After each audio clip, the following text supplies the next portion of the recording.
Hello guys, it's Graham Jackson as usual, the permaculturist. In today's series, I thought maybe we talk about weeds. So we're gonna have a weed walk and share ideas on how best to deal with weeds. See, these days, now we have got rains and it's raining. So many things are growing. We've got crops that we planted, and among the crops there are so many different types of plants. The plants that we call weeds that are growing now. And these are the plants that we need to talk to today, because these plants are becoming like a nuisance to other people. They are a blessing also to other people. And to those who do not even know where to place them, it's bringing confusion. They don't know how to deal with them. But let me tell you something. In my own opinion, I don't think there is something like a weed, because when God created plants, according to Psalms 104 in the book of the Bible, when God created the plants, He created them for the service of men. That's what the Bible says. So He didn't create weeds, He didn't create anything to be a problem to us, but He created plants so that they give service to the people. If you go to the Bible, again, same Bible, if you go to Hosea 6 verse 4, it's also talking about the knowledge. It says, my people are perishing because of lack of knowledge.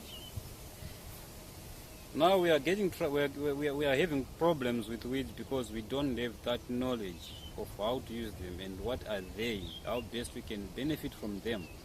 The permaculture way, like in permaculture we say, we integrate rather than segregating. So everything that grows on earth, according to permaculture, has got a right to grow and a right to benefit from the earth. So we have to share. That's law number one. We share the surplus. We care for the earth. And the earth has to care for us, the people. That's why God created plants for the service of men. So today we are going to learn a little bit about some of the plants that we didn't know that they are very important to our health. If you also go to Ezekiel 47, Genesis 3, they are all talking about plants that are called herbs. A herb is any plant that is a medicinal value, that is a healing value to the person. We people were created from the earth. All the minerals that we need are found in the earth. All the calcium, iron, magnesium, all the minerals that we need, they are all found in the earth. So we cannot get into the earth to get those minerals, but we can only get these minerals through the plants that are taking them from the earth, bring them out into their leaves, into their fruits, into their stems, and eat those things to get all those minerals. So our only medicine is the green medicine. The plant is our only medicine. We don't need the hospitals, we don't need clinics, we don't need anything. We need to eat healthy, and we need to know what is health and what we need in our body to supply what we want, what we are lacking. If we are sick, if you get sick, it means there is one thing that is lacking in your body. If you balance and you bring back that thing, you'll be normal. Some people are getting osteoporosis, arthritis, all those things. Some are just lacking calcium in their bones. If you get that calcium back in your bones, then it means you're sorted. And you can only get that calcium from the green plants, the herbs, vegetables. They were created for the service of men. And Ezekiel 47 says, God created plants so that the leaves will be food and the fruits will be for healing. So you see, that's the answer. We need to know what we are dealing with. So today we are going to take a walk. Let's go for a walk and see what we have in our backyards, in our fields.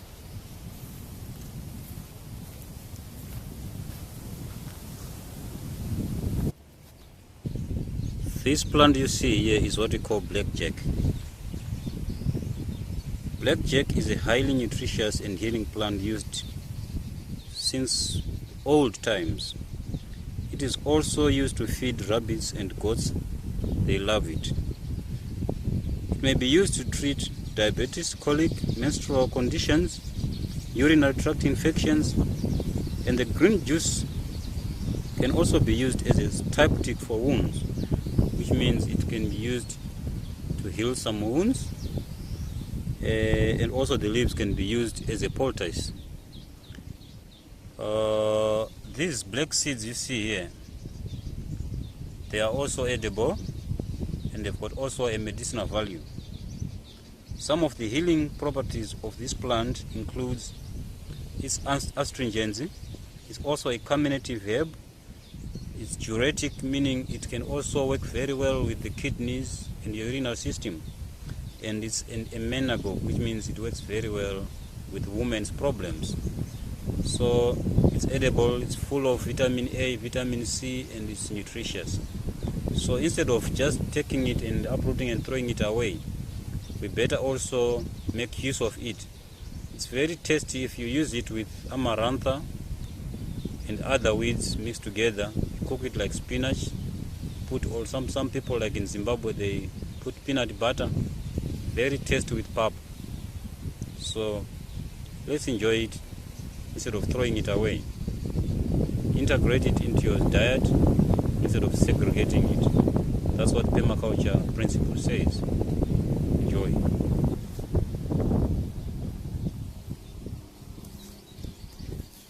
This one here is what we call kakibos.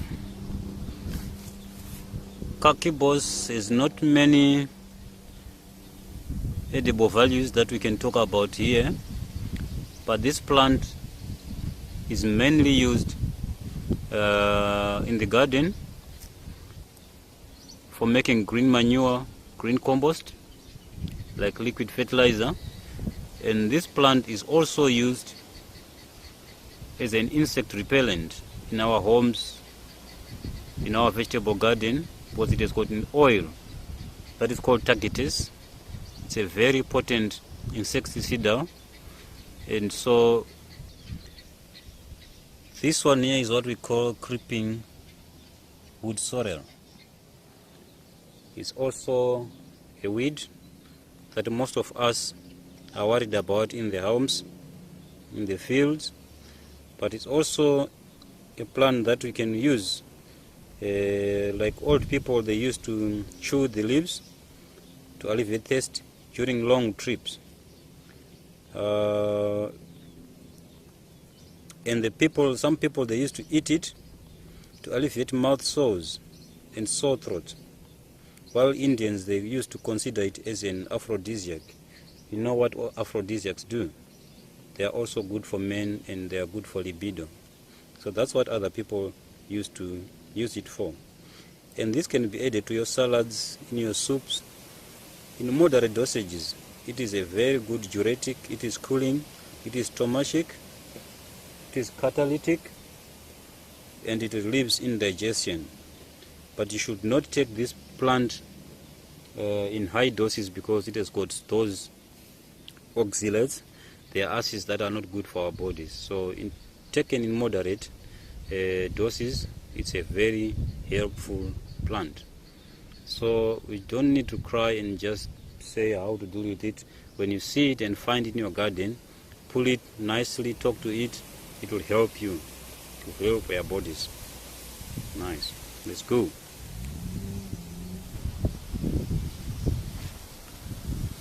This one here is what we call chickweed.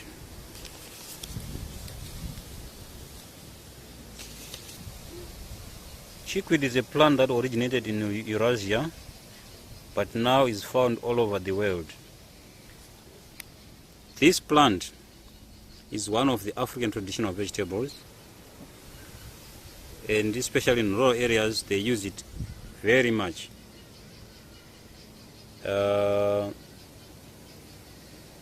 It has got a number of phytonutrients and is blessed with vitamin C, vitamin A, calcium, gamma-linolenic acid, flavonoids, rutin, potassium, selenium, triterpenoids, zinc, thiamine, and many other minerals. And you can see here that this plant is taking over everywhere. If you go to rural areas, those people who are keeping rabbits, they use this one a lot. It's a favorite for the rabbits, but it's because they don't know, like what Bible says in Hosea, my people are perishing for lack of knowledge. We take good plants and we feed them to the animals, and we go and buy meat that has been injected with genetic materials and now get sick. But we take, these plants are full of life. They are full of health. They were created for us to eat. So let's make use of this. And the other thing that I forgot to say about chickweed is that it's very good for people who have ulcers. The whole plant is used in alternative medicine as an astringent. It is also used as a potent diuretic and as carminative, expectorant, laxative, and vulnerable properties. A decoction of this whole plant is taken as a postpartum depurative, a menagogue, and as a circulatory tonic. You know what tonics do? They are there to help improve the function of our immune system. So this is one of the plants that also is going to help your immune system to function very well. It is also used to relieve constipation, ulcers, and even kidney complaints. So guys, this is one of the very important weeds that we must not forget in our gardens. Let's eat it. Let's go green, guys. I hope you are benefiting and enjoying. Let's go. Okay. What you are seeing here now is what we call gotu-kola. Gotu-kola is a perennial plant that is native to India, to South Africa, China, and many other countries, but is now found in many other parts of the world. This is also considered a rejuvenative nervine that is highly recommended for nervous disorders, salinity, and even premature aging. As a brain tonic, this plant helps to improve memory. That's what studies have shown. And it strengthens adrenal glands and cleans the blood to treat skin impurities. Sometimes people are having skin diseases because our blood is intoxicated. There's lots of toxins in our blood, and the only way these toxins, sometimes they want to show them out or to come out, is through the skin. So we get different types of skin diseases. So this is one of the herb that will help you deal with all those impurities in your blood and be relieved. As an adaptogen, it helps combat stress and increase libido again, as well as improve reflexes.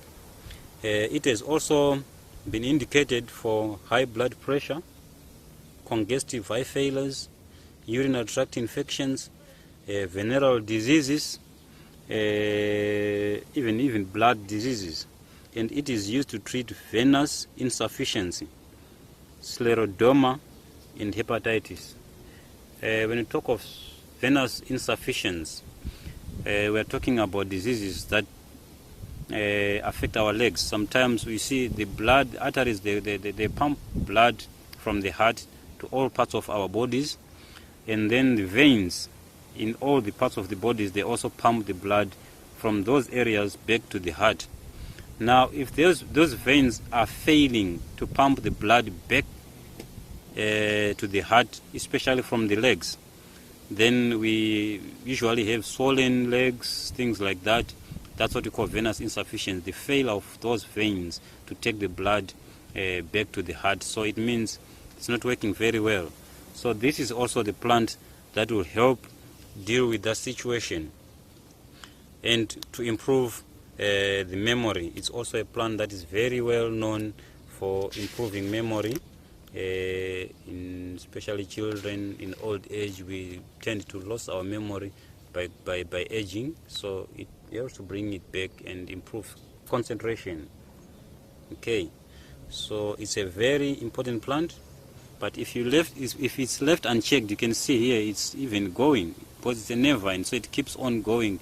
So in a short time, it can even cover the whole place, especially in this time, in this rain season, where we are having rains, and when it has got good soils, then it's going to be a big problem. But if you harvest and make use of it, then you don't even see it as a weed, and you don't even get worried, because you know you are benefiting from it, just as you do with all these normal crops we are growing. Okay, so that's what we call pennywort, gotukola. In other places, it's a very rare plant, and people, they try to find it, look about for it everywhere. You can't find it, but in other places like here in South Africa, it's growing wild. So just go and get it for free. Thank you. Let's go.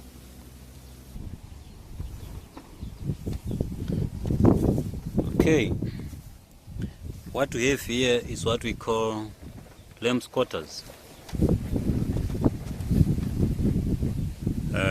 Some people may not see it properly because it's very windy. This one, I hope you can see it nicely. Another weed for those people who do not know, and it's also very troublesome to them. But what I want to tell you today is that this weed you see here, called lamb's quarters, it was called lamb's quarters because the lambs, the sheep, love it so much. They eat it like hell. And the leaves here are used as a substitute for wild spinach. It's highest also in nutrients of all wild foods that you can get, amaranth being the number one. The seeds of this plant here are very excellent bed feed, and it is blessed with high amounts of protein, carbohydrates, fiber, calcium, niacin, and iron. But the other thing that you should note, you should not take this plant where the soil is contaminated, because it tends to absorb all the nitrates from the soil into the leaves. So where there is bad soil, treated soil, chemicals, everything, don't take this plant, because it will be concentrated with all those nitrates, which is not good for the people. It destroys us. So take it from the good organic places where no chemicals have been used, because what is killing us is all the chemicals that we are using. So we are trying to run away from all these chemicals and eat healthy. The only way to eat healthy is by eating non-contaminated, organic, naturally growing plants. So enjoy this plant, but take it from the safe places. Let's go. Now we are here. This plant we are seeing here is what we call swine cress. It's also loved by pigs. That's why it's called swine cress. I hope most of you knows this one. And it's also growing organically. And next to it here is what we call a small plant of the black nightshades. The black nightshades is also a weed, but the seeds are very nutritious, tasty. Swine cress is also a very healthy plant, vegetable, that is just like, it has got a peppery taste, and it just tastes like nasturtiums, and it's very beneficial in the stomach. It's a digestive plant. So most of the Indians knows this because it's one of their traditional foods.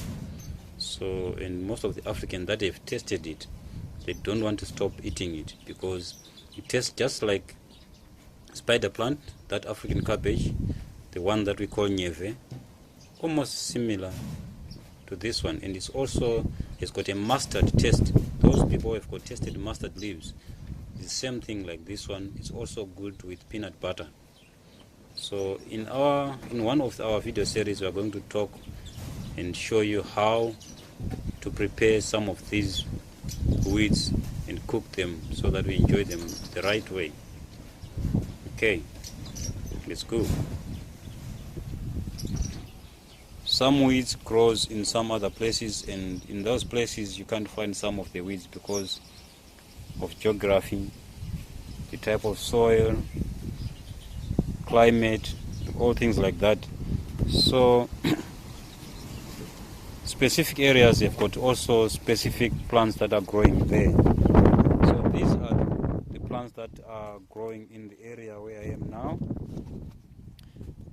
and I hope you also benefited from a number of few plants that I gave you, and I hope you'll still try to find more and learn more about all these plants that God gave us for our service.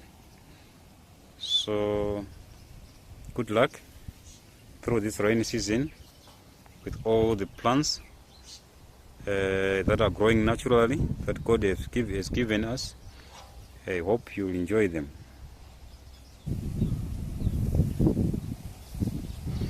This is the area